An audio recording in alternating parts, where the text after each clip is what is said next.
নমস্কার, সবাইকে পয়লা বৈশাখের অনেক অনেক শুভেচ্ছা ভালোবাসা জানাই।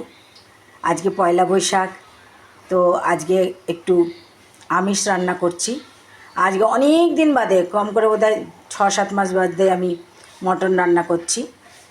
তো মটনটা আমি আজকে পেঁয়াজ রসুন ছাড়া বানাবো। তো আমি দই দিয়ে আর হলুদ দিয়ে মটনটাকে এই 10 মিনিটের মতো মেখে রেখেছি। হাফ কেজি মটন আছে। 4টে আলু কেটে রেখেছি। এখানে নিয়েছি হলুদ আর জিরে, এই চামচটার 1 চামচ করে জিরে আর ধনে। এখানে নেওয়া হয়েছে গোলমরিচ গুঁড়ো। এখানে নেওয়া হয়েছে আদা, 2 চামচ আদা পাউডার নিয়েছি। এখানে নিয়েছি কাশ্মীরি লাল মির্চ, আমি লঙ্কা পাউডারও দেবো না।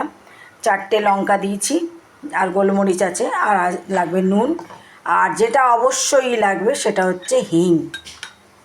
তো আমি এই হিংটা গরম জলে ভিজিয়ে রেখেছি। এদিকে আমার তেল গরম হচ্ছে। এতটা তেলেই আমি রান্না করব, পুরো মাংসটা আমি এতটা তেলেই আগে আলুটা ভেজে নেব, তারপরে আমি মাংসটা করব। এই যে আমি আলুগুলো ছেড়ে দিয়েছি, আলুগুলো লাল লাল করে ভেজে তুলে রাখবো। আর একটা জিনিস আমি নিয়েছি, 3টে তেজপাতা নিয়েছি আর 1 চামচ গরম মশলা নিয়েছি। এটা নামাবার সময় আমি গরম মশলাটা মিশিয়ে দেবো। এই যে আমি আলু ভেজে নিয়েছি লাল লাল করে। এবার আমি আগে তেলে হিংটা দেব। হিং দেওয়ার পরে এই মশলাগুলো সব মাংসের সাথে মেখে নেব, শুধু গরম মশলাটা ছাড়া। এই যে গরম মশলাটা ছাড়া বাকি সব মশলা আমি আমার আন্দাজ মতো নুন দিয়ে বাকি সব মশলা আমি এই মাংসটার সাথে মেখে হিংটা ফুটে উঠলে আর তেজপাতা দিয়ে তারপরে আমি এটা ছাড়ব। এই যে হিংটা আমি তেলের মধ্যে ছেড়ে দিয়েছি। হিংটা একটুখানি জলটা শুকিয়ে গেলেই আমি মাংসটা মেখে নিয়েছি ভালো করে। মাংসটা আমি ছেড়ে দেবো। আমি আমার আন্দাজ মতো নুন মিশিয়ে দিয়েছি। আর কাঁচা লঙ্কাটা আমি একটুখানি কুটে দেবো, কাঁচা লঙ্কাটা, আর গরম মশলাটা পরে দেবো। এই যে মাংস দেখছেন, এখনই কালারটা কী সুন্দর লাগছে। কাশ্মীরি মির্চ দিয়েছি আমি, কিন্তু কোনো শুকনো লঙ্কার গুঁড়ো দিইনি, চিনিও ভাজিনি আমি।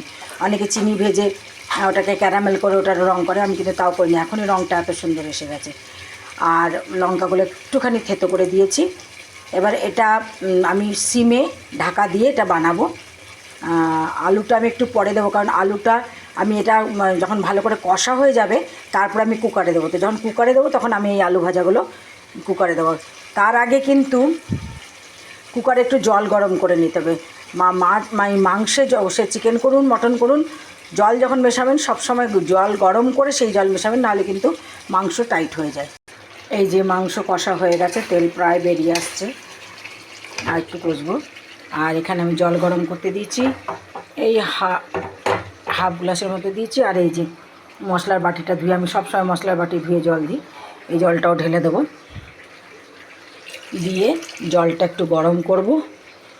গরম করে তখন জলটা গরম হয়ে যাবে, তারপরে মাংসটা ঢেলে কম করে 5-6টা সিটি দেবো, কারণ মাংসটা দেখছি একটু শক্ত শক্তই রয়েছে এখনও। এই যে দেখুন তেল বেশি উঠেছে। এবার এটাকে আমি ঢালবো, আর জলটাও ফুটে গেছে। এবার এই গরম জলে এই বড় বার্নারে আমি দেবো না, ছোটো বার্নারটাতে দেবো। আর মিডিয়াম আছে 5-6টার মতো সিটি দেবো। আর তখন আমি এই গরম মশলাটা এখনই মিশিয়ে দেবো। এই যে এতটা ঝোল হয়েছে। এবার আমি গরম মশলাটাও মিলিয়ে দিলাম। মিলিয়ে দিয়ে এবার এটাকে ঢাকা দিয়ে এই আঁচটাকে মিডিয়াম করে দেবো একটুখানি করে, আমি 5-6টা সিটি দিয়ে দিই।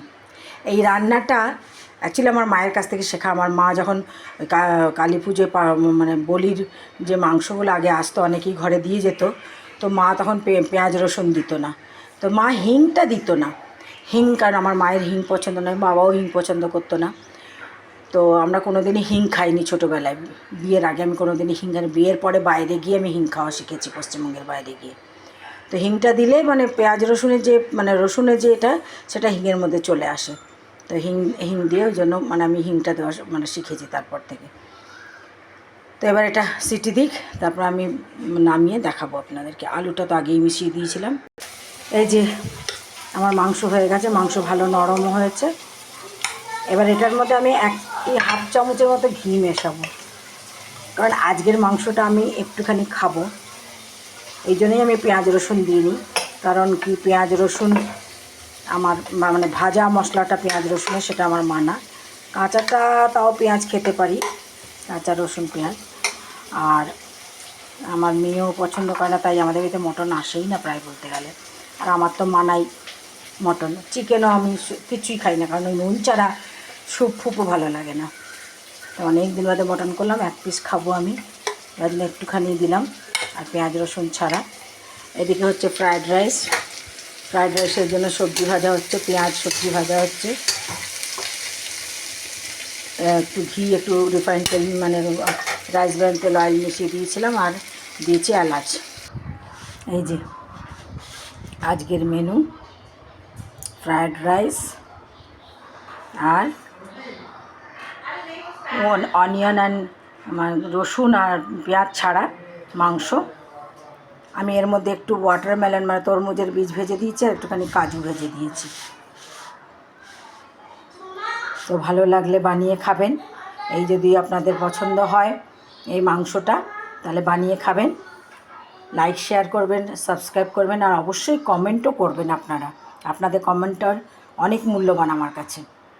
তাহলে আসি, নমস্কার।